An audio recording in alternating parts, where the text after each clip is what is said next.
La carta del apóstol Pablo a los Filipenses, capítulo 4. Carta o epístola del apóstol Pablo a los Filipenses, capítulo 4. Esta es una serie de sermones expositivos en esta carta. Vamos por el sermón número 27 de la carta. Hoy estaremos leyendo los versículos del 18 al 20. Vamos a leer brevemente. Pero todo lo he recibido y tengo abundancia.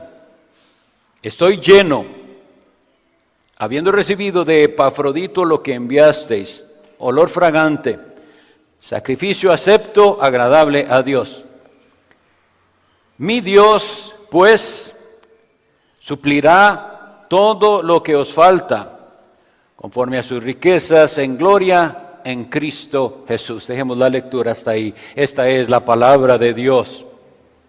Para los que no han estado en las exposiciones anteriores, y voy a dar una breve introducción. Lo que estamos es estudiando una epístola, una carta que le envía el apóstol Pablo a una iglesia en lugar llamado Filipos. Y la carta es porque el apóstol Pablo quiere agradecer una ofrenda y una ayuda que le llegó a él de parte de esa iglesia por medio de un hermano llamado Epafrodito. Pero en lo que ellos enviaron a esta ofrenda al hermano por medio del hermano Epafrodito, él se enferma gravemente y casi muere. Y ahora el apóstol Pablo aprovecha, ya que él está bien, en enviar a Epafrodito con una carta de agradecimiento. Eso es lo que estamos estudiando a través de toda la epístola. Y entonces el apóstol Pablo está tomando tiempo para su agradecimiento por la ofrenda recibida. Y como él mismo lo había explicado en veces anteriores, en realidad es un deber. Era un deber de aquella iglesia y de otras ayudar al apóstol Pablo. Pero el apóstol Pablo no quería que la gente hiciera eso por obligación, sino de corazón. Y él se los agradece. Ahora bien, aquí teníamos algunas cosas que aprender, ¿verdad? Y es que la iglesia debe revisar cuáles son sus deberes para con los ministros. Y los ministros deben acostumbrarse, los ministros, estamos diciendo los pastores ordenados y dedicados al ministerio, debemos aprender a no avergonzarnos de que esto es así, de que debemos depender de la iglesia. Ahora, ¿saben qué es lo que lo ha complicado mucho? La deshonestidad. Porque estamos conscientes de que hay muchos lugares donde los hombres se aprovechan de los demás. Y a través de manipulaciones y así les sacan dinero a los demás. Y hablan de ofrendas y hablan de cosas. Y por pasar nosotros por eso y por saber que la religión se ha vuelto un negocio, caemos en un extremo de que no hablamos de ello. No hablamos de nada de ofrendas ni de económicas o de sostenimiento, que es un deber. Pero no es lo correcto, hermanos. Dios nos va a enseñar por medio de esta carta que tiene su lugar apropiado y de la manera apropiada se debe hacer. Leí de un pastor joven, de un pastor ya no joven, sino contando su experiencia de cuando él era joven en su primera iglesia que pastoreó en Estados Unidos, es esto. Y la iglesia estaba votando o deliberando cuál seguro pagarle a ese pastor. Y había dos posibilidades. Un seguro que cubría lo más básico, solo emergencias muy graves, y un seguro que cubría al pastor y a su familia y así. Y este pastor, queriendo ser muy espiritual y muy lleno de fe, dijo, no, el más barato, el que no quiero cargar a la iglesia, Dios a mí me cuida. Pensemos, ¿qué hubiéramos hecho? ¿Cuál seguro le damos?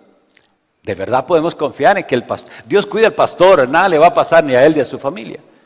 Pues un anciano de la iglesia, no anciano pastor, sino un señor mayor de la iglesia, le dice al pastor joven, hermano, tranquilo, Dios lo cuida a usted por medio de nosotros. ¿Entendemos?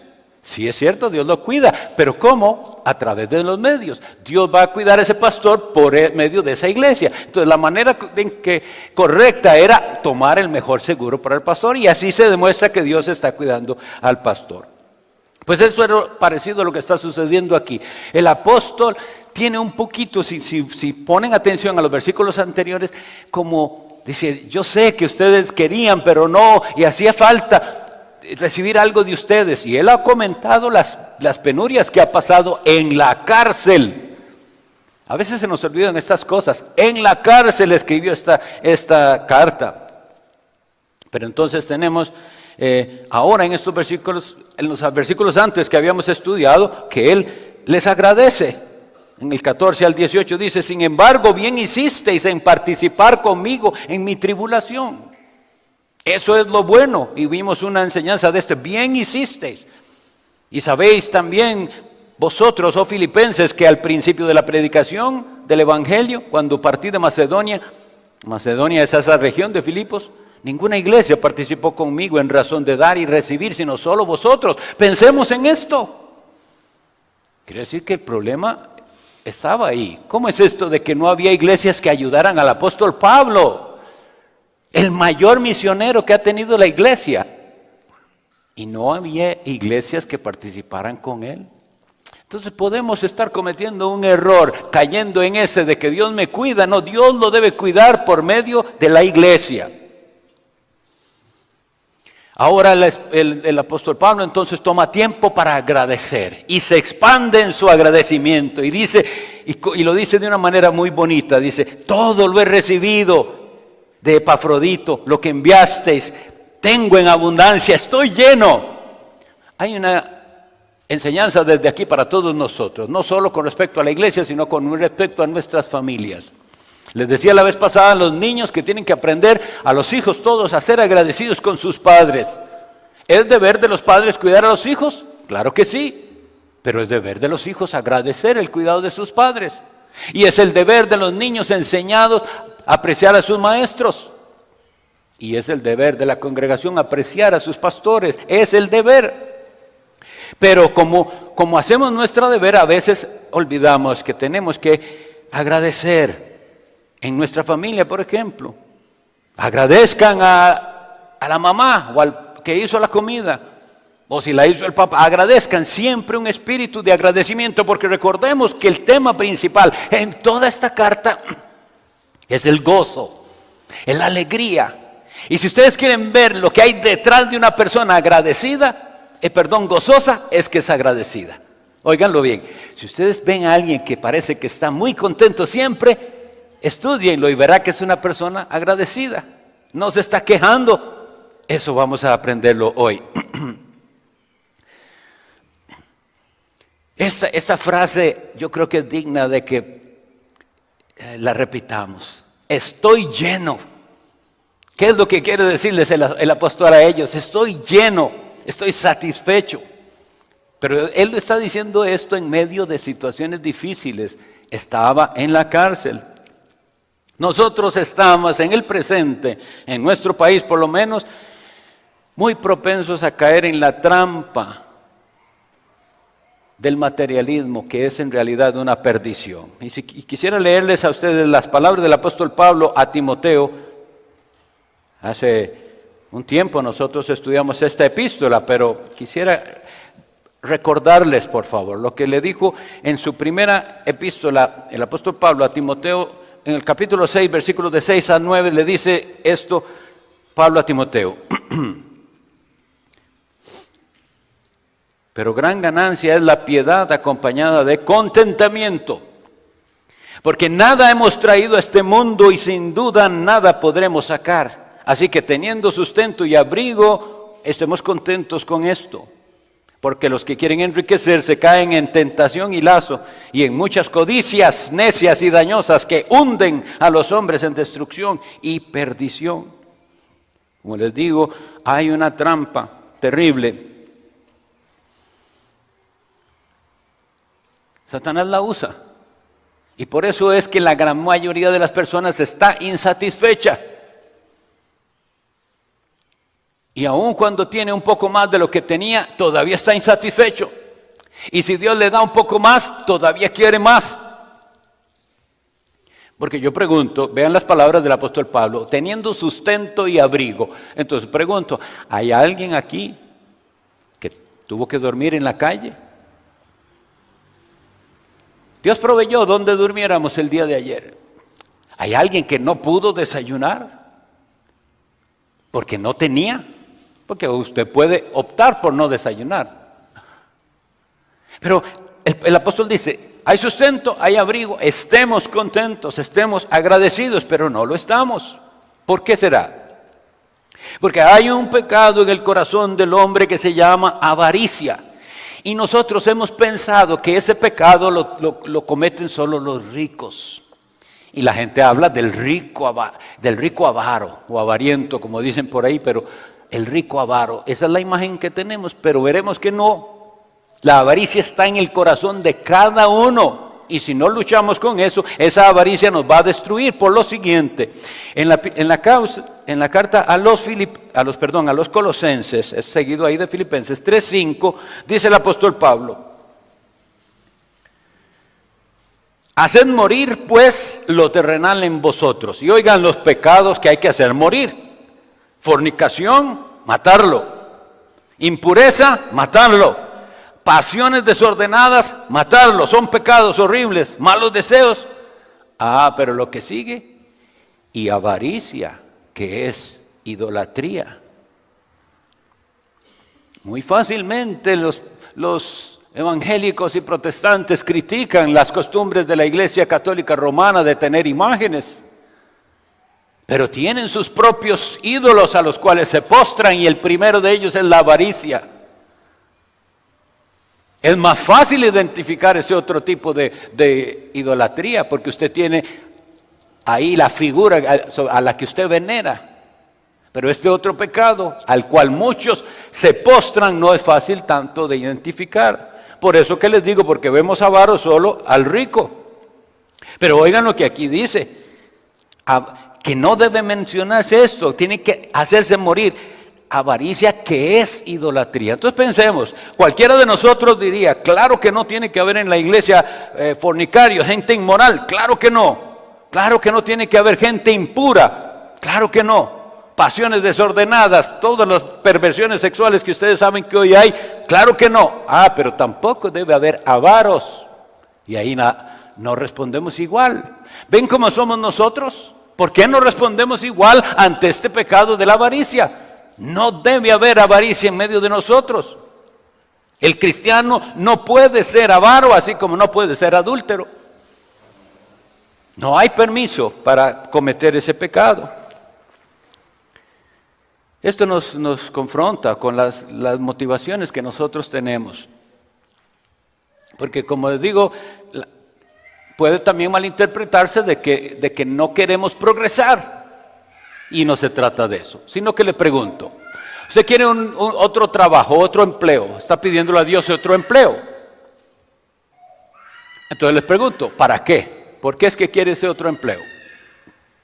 Yo trabajé por más de 16 años para transnacionales aquí, y la mayoría de mis compañeros eran jóvenes que venían saliendo de universidad y estaban en ese afán. La otra empresa me da más y voy para la otra, porque vino todas esas transnacionales que ustedes conocen, las zonas francas y así. Pero ¿qué hay detrás? ¿Para qué es que quiere ganar más? Porque el salario no es que no era malo, pero ¿por qué quiere ganar más? Pero no solo a ellos les pasa, a ustedes les puede pasar también. ¿Para qué quiere ese otro empleo? ¿Será que usted está muy pendiente de la posición de otros? ¿Y es eso lo que lo mueve? El otro ya pudo comprar carro, pero usted todavía no ha podido comprar carro. ¿Es eso lo que lo mueve? ¿La envidia? ¿Está codiciando? Porque todas esas cosas son buenas y deben disfrutarse de la manera correcta. Pero el que va a comprar un carro, ¿de veras necesita que sea el último modelo tan caro? ¿No pudiera pensar sin avaricia en un modelo menos suntuoso? ¿Y para qué? ¿Pero para qué? ¿Para qué es que estamos hablando esto? Bueno, El Señor Jesucristo nos habló muy claro de este pecado. Y voy a leer para ustedes el Evangelio de Lucas, capítulo 12, versículo 21.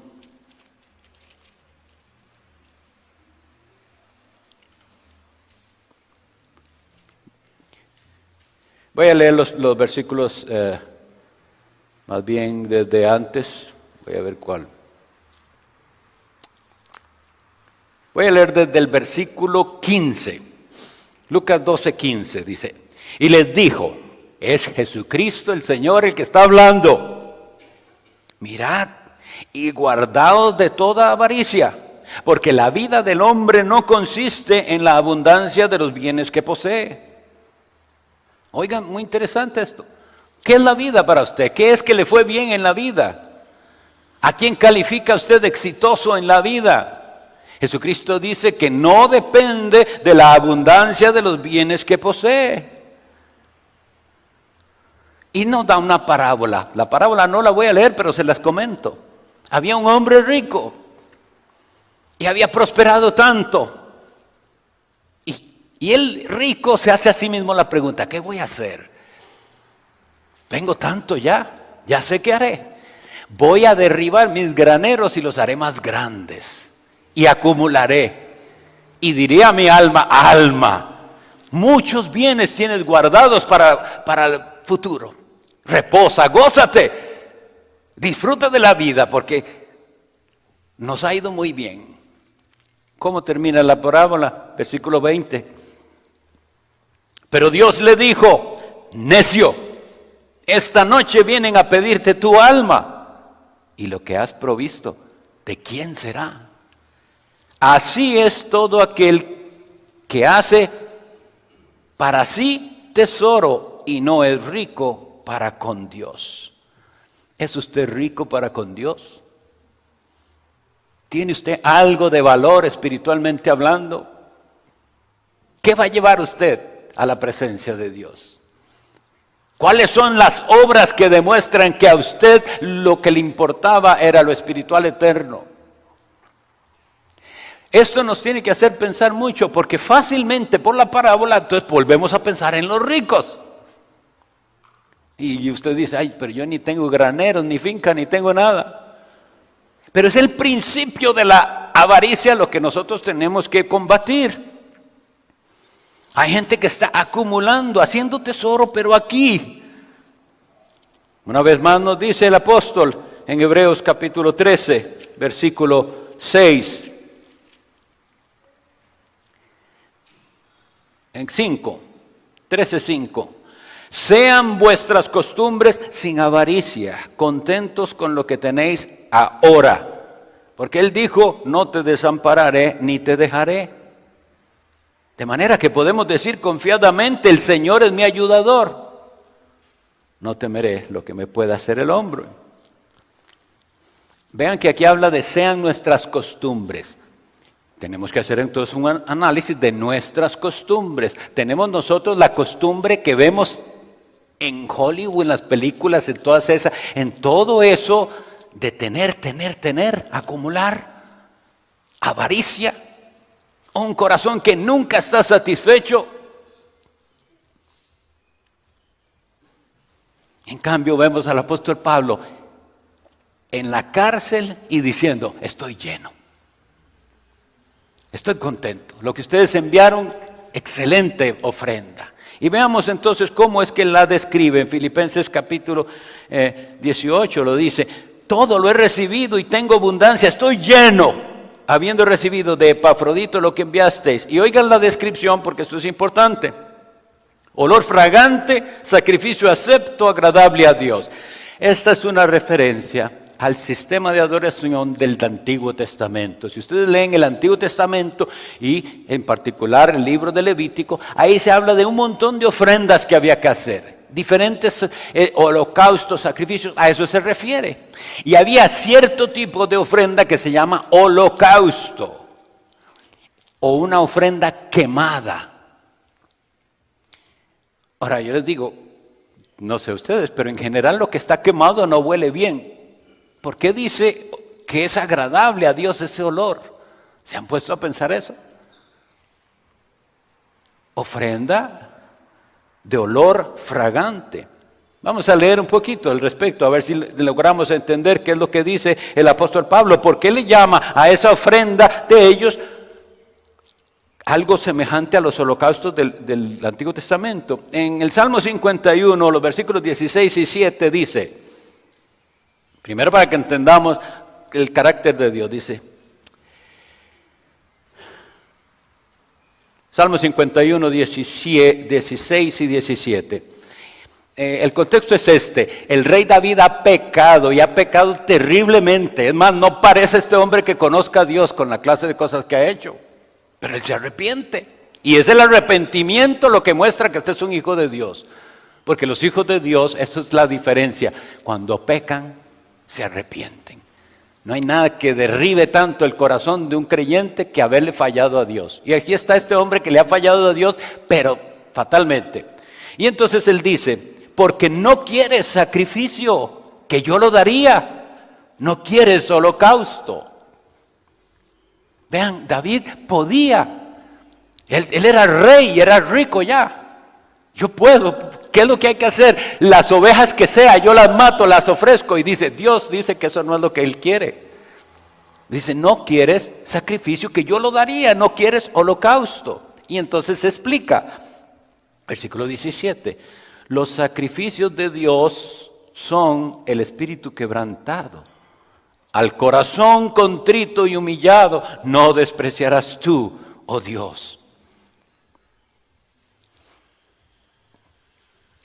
Es una diferencia de lo que hay en el corazón. Lo que muestra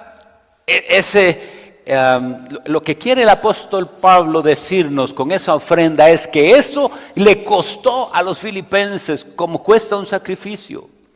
Desprenderse de algo, hacer un esfuerzo para enviar esa ofrenda.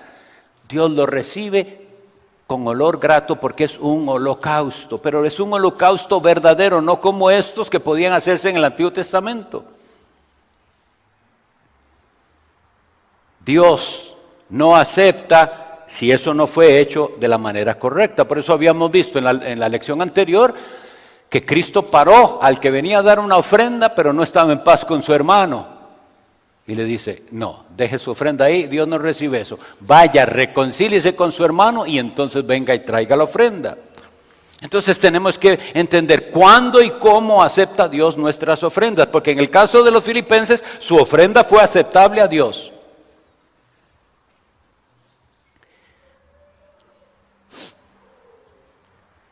Hebreos 11:16 describe una ofrenda agradable a Dios.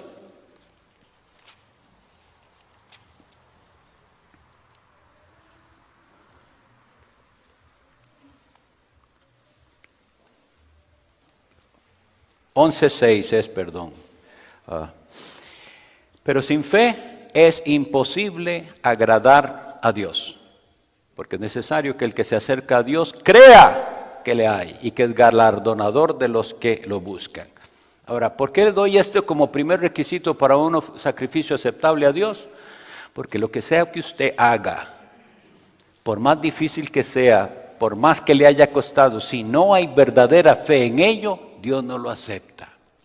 Pero estos filipenses lo enviaron con verdadera fe en Cristo, confiando en Cristo, de lo cual surge un verdadero amor. Muchas de las cosas que la gente hace no provienen de fe y Dios no las acepta. Tenemos que hacer ese balance entonces entre lo que hacemos que es visible y lo que viene del corazón. Hay dos partes en el Antiguo Testamento donde Dios dice muy específicamente, no se presentará delante de mí nadie con las manos vacías. Eso lo podemos leer en Éxodo 23:15 y Deuteronomio 16:16. Oigan la frase, no se presentará delante de mí varón con las manos vacías. Lo que quiere decir es, si usted se acerca a Dios, ¿qué trae usted? Y ahora le pregunto, ¿cómo entendemos eso hoy? ¿Qué trae usted en sus manos? Si estuviéramos en ese ambiente manipulador de negocio, estaríamos hablando de dar dinero. Pero aquí estamos hablando de algo diferente.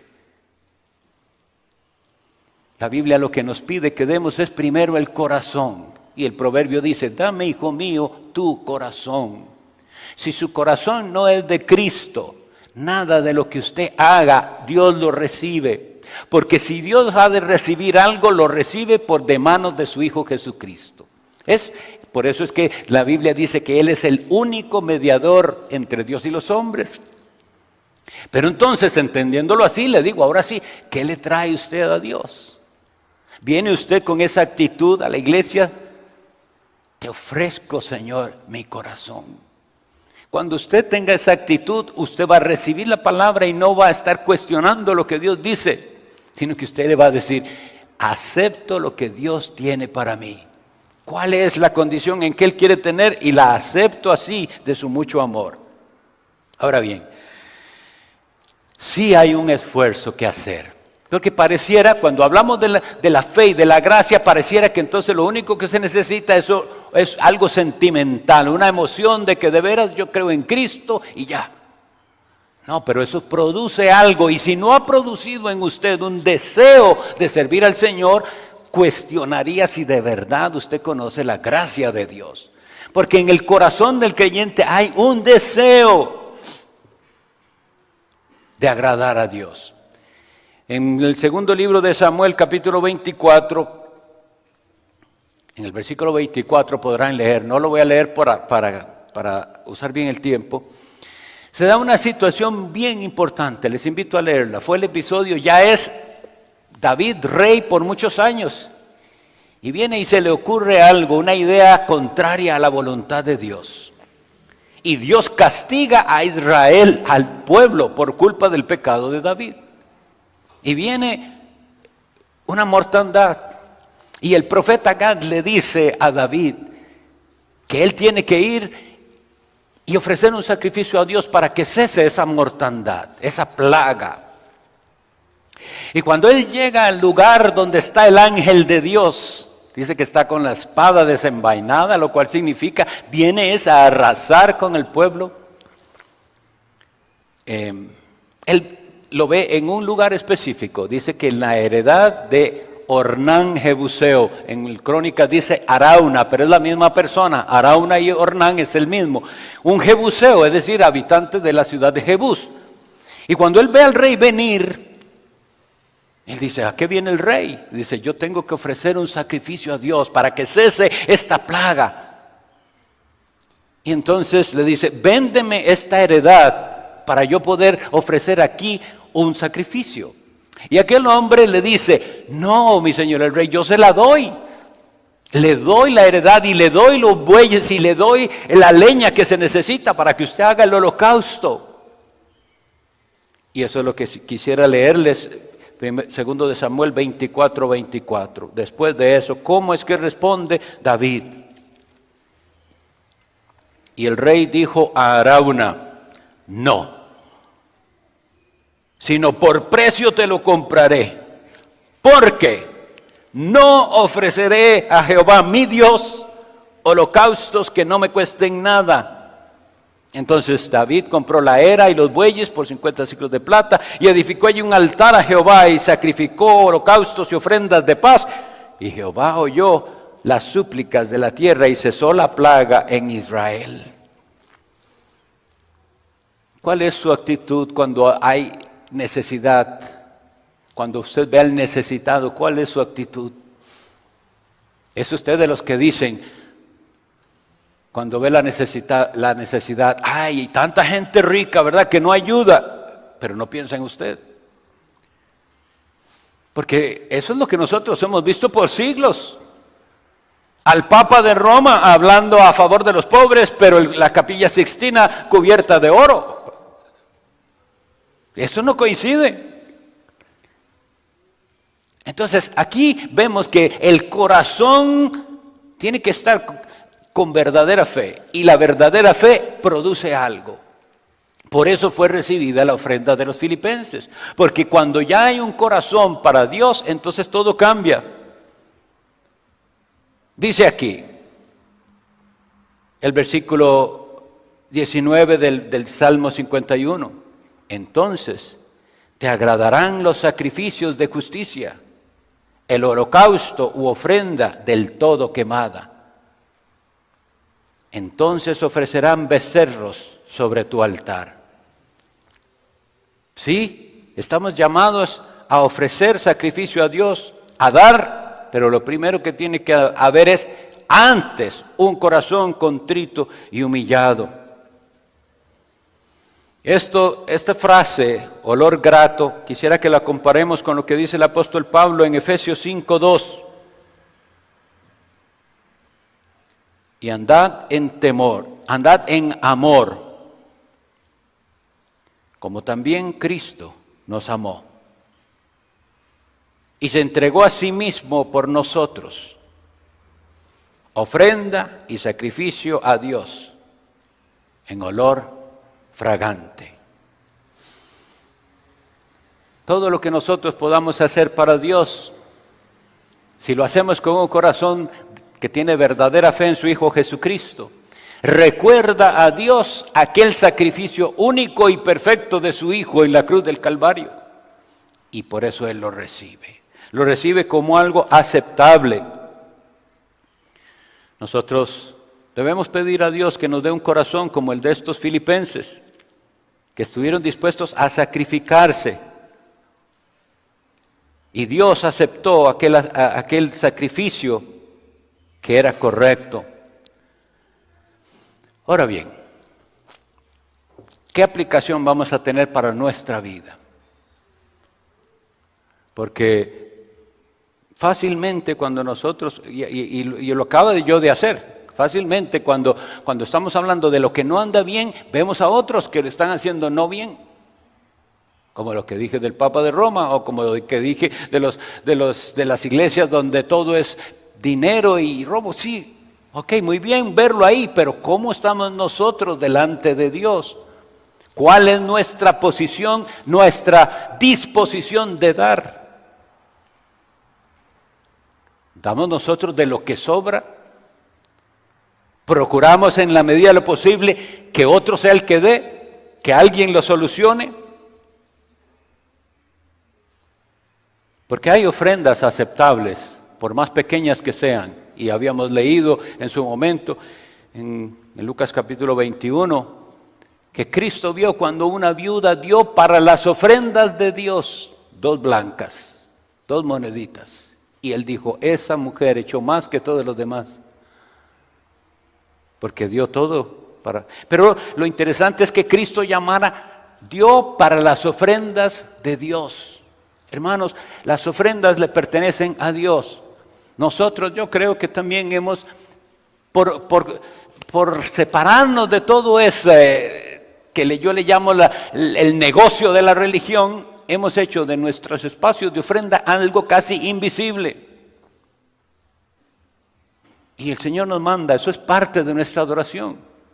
Por eso deberíamos tomar la costumbre de que entrando, tomamos el sobrecito, para saber que parte de mi adoración es, habiendo venido a adorar a Dios, habiendo recibido la bendición de tu palabra, ahora deposito mi colaboración con gozo, sin presión, pero por amor, pero sin avergonzarme, porque a veces eso es lo que pasa, como que voy yo y doy como si no debe ser así. Alégrese de que usted puede dar a Dios lo que pueda dar a Dios.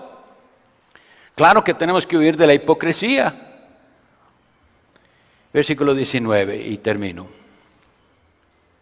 Mi Dios pues suplirá todo lo que os falta conforme a sus riquezas en gloria en Cristo Jesús. Lo primero que quisiera que notemos es cómo el apóstol Pablo se refiere a Dios. Mi Dios. Todo el mundo habla de Dios. Que Dios te acompañe, sí, Dios te bendiga, Dios. Pero le pregunto a usted, ¿usted puede decirle a Dios, mi Dios? ¿Hay entre usted y Dios una verdadera relación por medio de su Hijo Jesucristo? ¿O es simplemente un Dios que está allá, no sabemos dónde, en la eternidad, en otra dimensión? Sí se puede, y esa es la maravilla del Evangelio, sí se puede tener una relación con Dios en la que usted puede decirle, es mi Dios, en el que yo he creído, el que envió a su Hijo Jesucristo Lo sacrificó para que yo tenga perdón de pecados. ¿Puede usted llamar a Dios su Dios? Cuando aquí dice mi Dios pues suplirá todo lo que os falta, pensemos, entonces quiere decir que hay cosas que faltan, ¿verdad? Entendemos esto. No se nos promete que nunca nada nos faltará en el sentido de que nunca tendremos necesidad. Se nos promete que en cualquier situación de verdadera necesidad Dios actuará en nuestro favor. Pero casi siempre cuando pasamos por esto o cuando leemos el Salmo 23, Jehová es mi pastor, nada me faltará, estamos pensando solo en lo material. Nada me faltará de ropa, nada me faltará de comida, nada me faltará de dinero para pagar cuentas, para pagar la casa. Pero yo les pregunto, ¿no hay otras cosas que también nos faltan? Mi Dios pues suplirá todo lo que os falta de arrepentimiento. Usted no ha tenido un arrepentimiento suficientemente profundo. Mi Dios pues suplirá todo lo que os falta en amor. Todavía usted no tiene ese amor, ese amor precioso que solo Dios puede dar. Usted discrimina, con este soy así, con el otro soy así. Trata a las personas dependiendo de qué puede recibir de ellas. Mi Dios pues suplirá todo lo que os falta en paciencia, como es usted con los demás. ¿Les tiene paciencia? Todas las demás virtudes. Nos falta amor, nos falta gozo, nos falta paz, nos falta paciencia, nos falta benignidad y bondad, nos falta mansedumbre, humildad, ¿verdad? Nos falta dominio propio. Mi Dios, pues, suplirá todo eso que nos falta, si usted se lo pide. Porque Santiago dijo muy claramente, no tenéis porque no pedís. Y dice, pedís y no recibís porque pedís mal. Hay cosas que nos faltan y tenemos que pedirlas. Y lo precioso y maravilloso para terminar es lo que dice, ¿cómo es que el Señor proveerá todo eso que nos falta? Usted necesita mejorar, le hace falta un mejor carácter, le hace falta un carácter como el de Cristo. Mi Dios pues suplirá todo eso que le falta conforme a sus riquezas en gloria en Cristo Jesús. Es en Cristo, fuera de Cristo no lo encontrará. Fuera de Cristo no encontrará lo que necesita. Y vuelvo para que se sepa que hay que tener un balance. De ninguna manera estoy diciendo que lo otro es inválido pedirlo. Hoy hemos pedido por enfermos. Y está bien pedir por un mejor trabajo, pero ¿para qué? Para servir mejor a Dios. Si usted va a recibir más, esperaría que tenga en eso en mente, entonces puedo dar un poco más, puedo ayudar un poco más, pero vuelvo a decir, ¿es eso lo que hay detrás de su deseo? En general no, sino la avaricia. Dos cosas espero que queden bien claras en la exposición de hoy. Tenemos que matar la avaricia porque un creyente no debe ser avaro. Y tenemos que aprender a dar un sacrificio a Dios que sea aceptable, con verdadera fe, a través de su Hijo Jesucristo. Fuera de Él, Dios no recibirá nada de nuestras manos. Pero vuelvo a invitarle, ¿no podrá usted hoy mismo reconocer que usted debe entregar ese corazón y decirle, Dios mío, tuyo soy, quiero ser tuyo? Hasta el momento no he podido decirte mi Dios y quiero poder llamarte mi Dios y mi Padre. Oremos.